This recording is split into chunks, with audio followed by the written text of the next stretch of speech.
Okey, Assalamualaikum guys. Hari ini saya akan buat review penuh pemakaian Fallet Woven 1000. Okey, untuk raket ni saya dah pakai sekitar 20 game. So dalam 50 set permainan, 21 point. Jadi cukup banyak lah kan untuk bagi review pemakaian raket ni. Alright, so first jom kita start dengan feeling dengan handling. Okey, untuk feeling dan handling, first yang saya rasakan raket ni ialah berat. Ya. Yeah. Kali ni Fallet 3U dia berat macam brand-brand lain. Raket dia yang sebelum ni macam yang pernah saya review, Fallet Zagri, Fallet Rashid Shidik. Kalau 3U selalunya ringan, tapi yang kali ni raket ni 3U dia memang terasa berat dan juga slightly head heavy. Alright, dan untuk flex dia terasa medium stiff. Alright, sebelum saya terlupa, balance point raket ni saya dapat 293 mm. Dan berat dia lepas saya pasang tali biji 66 brilliant dan juga overgrip saya terus balut atas ori grip dia.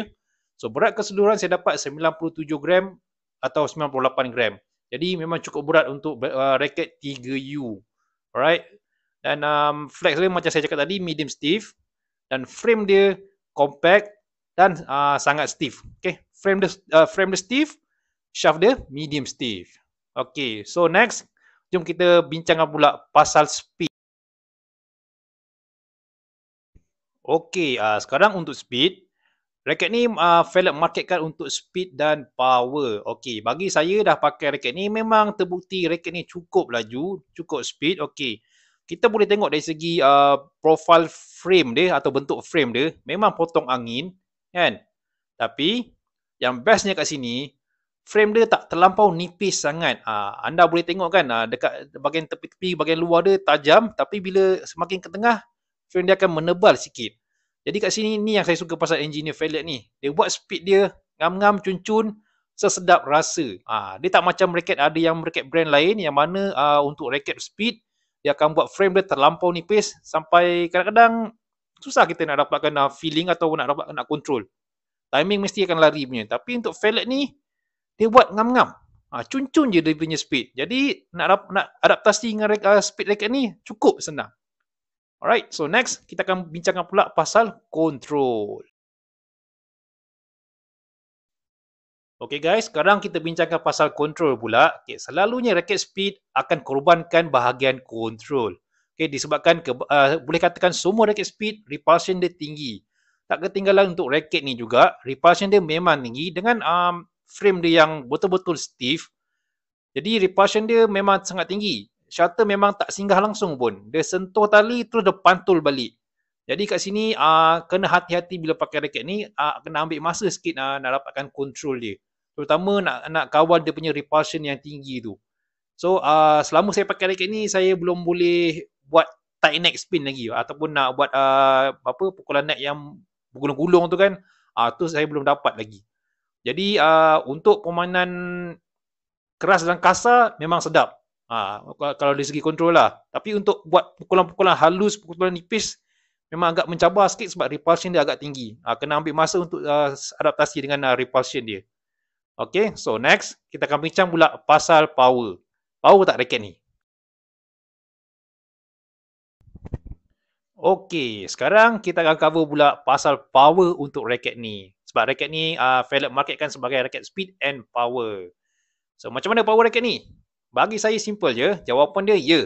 Raket ni memang cukup powerful. Okay, tapi dia ada tapi dia. Bukan senang nak hasilkan smash yang power dengan raket ni disebabkan sweet spot dia.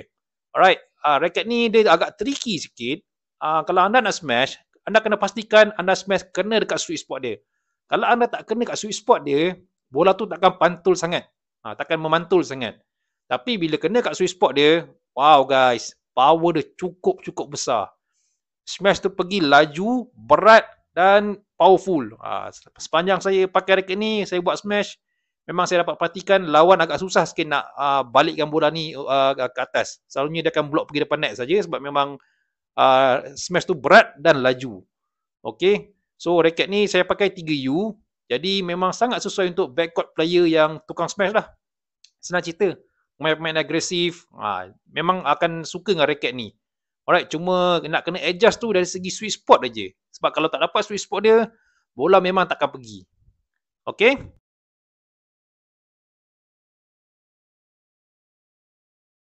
So, ni rumusan saya pasal raket ni. Okay, raket ni bagi saya tak sesuai untuk beginner sebab dia agak mencabar untuk dipakai.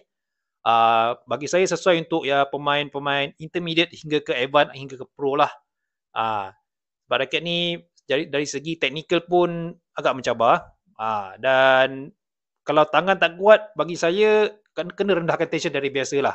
1 pound atau 2 pound. Anda boleh try rendahkan 1 pound dulu, tengok macam mana. Anda boleh dapat tak ada punya sweet spot dengan repulsion. Kalau tak dapat juga, anda rendahkan lagi 1 pound. Okay. So, mana anda yang biasa pakai raket 4U, pakai 4U je untuk raket ni. Jangan pakai 3U. Memang terasa berat. Alright. So, terima kasih kerana menonton video ni sampai habis. Jika anda berminat untuk beli raket ni, saya ada sediakan link pembelian di bawah. Okay. Jumpa lagi di video yang lain. Assalamualaikum.